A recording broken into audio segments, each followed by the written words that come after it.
അരനൂറ്റാണ്ടിന് ശേഷം മനുഷ്യനെ ചന്ദ്രന്റെ സമീപത്തെത്തിച്ച നാസയുടെ ആർട്ടിമിസ് 2 ദൗത്യം വിജയകരമായി അവസാനിച്ചിരിക്കുകയാണ്. ദൗത്യസംഘം ഭൂമിയിൽ തിരിച്ചെത്തിയിരിക്കുകയാണ്.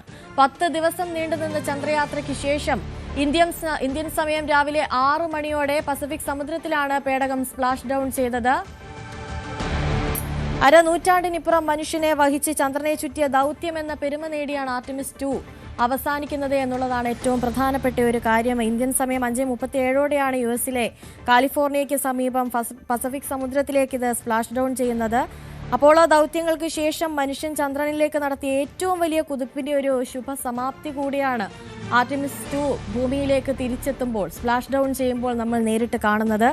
യുഎസിൽ നിന്നുള്ള Reid Wiseman, Victor Glover, Christina Koch, കാനഡക്കാരനായ ജെറമി ഹാൻസൺ എന്നിവരാണ് തിരികെ എത്തിയത്. യുഎസ് നാവികസേനയും റെസ്ക്യൂ ടീമും അടക്കം പേടകത്തിനടുത്തെത്തി. മറ്റ് നടപടിക്രമങ്ങളൊക്കെ ഇപ്പോൾ പുരോഗമിച്ചുകൊണ്ടിരിക്കുകയാണ്. ഇവരെ പുറത്തെത്തിക്കേണ്ട നടപടിക്രമങ്ങളൊക്കെ ഇപ്പോൾ പുരോഗമിച്ചുകൊണ്ടിരിക്കുന്ന കാഴ്ചകളാണ് നമ്മൾ കണ്ടുകൊണ്ടിരിക്കുന്നത്. USS ജോൺ പി മർത്ത എന്ന റെസ്ക്യൂ കപ്പലാണ് പേടകം വീണ്ടെടുക്കാനായി ഈ പേടകത്തിനടുത്തേക്ക് എത്തിയിട്ടുള്ളത്. യാത്രക്കാരെ പേടകത്തിൽ നിന്ന് കപ്പലിലേക്ക് മാറ്റാനുള്ള ശ്രമങ്ങൾ ഇപ്പോൾ നടന്നുകൊണ്ടിരിക്കുകയാണ്. മണിക്കൂറിൽ ഏകദേശം 40,000 കിലോമീറ്റർ വേഗത്തിലായിരുന്നു ഈ ഒറിയോൺ പേടകം ഭൂമിയുടെ അന്തരീക്ഷത്തിലേക്ക് പ്രവേശിച്ചത്. ഈ സമയത്ത് പേടകത്തിന് ചുറ്റും 2800 ഡിഗ്രി സെൽഷ്യസ് വരെ ചൂട് അനുഭവപ്പെടുന്ന ഒരു സാഹചര്യമാണ് ഉണ്ടാവുക. ദൗത്യത്തിന്റെ അവസാന ഘട്ടത്തിലേക്ക് അടുക്കുമ്പോൾ പേടകത്തിന്റെ ക്രൂ ക്യാപ്സ്യൂൾ, അതായത് ഈ യാത്രികർ ഇരിക്കുന്ന ഭാഗം വേർപെട്ട് ഭൂമിയുടെ അന്തരീക്ഷത്തിലേക്ക് ഒരു തീഗോളമായി പ്രവേശിക്കുകയാണ് ചെയ്യുക. അതിനുശേഷം ഈ പേടകത്തിലെ താപകവചം ഈ സമയം ഇവർക്ക് സംരക്ഷണം ഏകുന്ന ഒരു ഘട്ടമുണ്ടാകും. കാരണം അത്രയധികം ചൂടായിരിക്കും അവർക്ക് ആ സമയത്ത് അനുഭവപ്പെടുന്നുണ്ടാവുക. പിന്നാലെ ഘർഷണം കുറയ്ക്കാനും വേഗത നിയന്ത്രിക്കാനുമായി വിടർത്തുന്ന പാരഷൂട്ടുകളുടെ സഹായത്തോടെയായിരിക്കും ഈ പേടകം കടലിലേക്ക് പതിക്കുന്നുണ്ടാവുക. അങ്ങനെ കടലിലേക്ക് പതിച്ചതിന് ശേഷമുള്ള ദൃശ്യങ്ങളാണ് ഇപ്പോൾ നമ്മൾ കണ്ടുകൊണ്ടിരിക്കുന്നത്.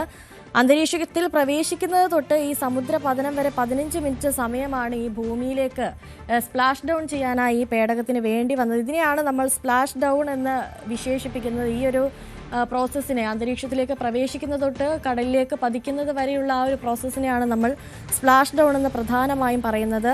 ഏപ്രിൽ 1-നായിരുന്നു ഫ്ലോറിഡയിലെ കെന്നഡി സ്പേസ് സെന്ററിൽ നിന്ന് ഇവരുടെ ചാന്ദ്രയാത്ര തുടങ്ങിയത്. ഇപ്പോൾ 10 ദിവസം പിന്നിടുന്നു. ആകെ 11 ലക്ഷം കിലോമീറ്ററാണ് ഈ പേടകം സഞ്ചരിച്ചത്. ഇപ്പോൾ അതിൽ നിന്ന് യാത്രികരെ പുറത്തേക്ക് കൊണ്ടുപോകാൻ വേണ്ടിയുള്ള ശ്രമങ്ങൾ നടത്തുന്ന ദൃശ്യങ്ങളാണ് നമ്മളിപ്പോൾ കണ്ടുകൊണ്ടിരിക്കുന്നത്. Reed Wiseman out of the vehicle, all 4 crew members now out of integrity.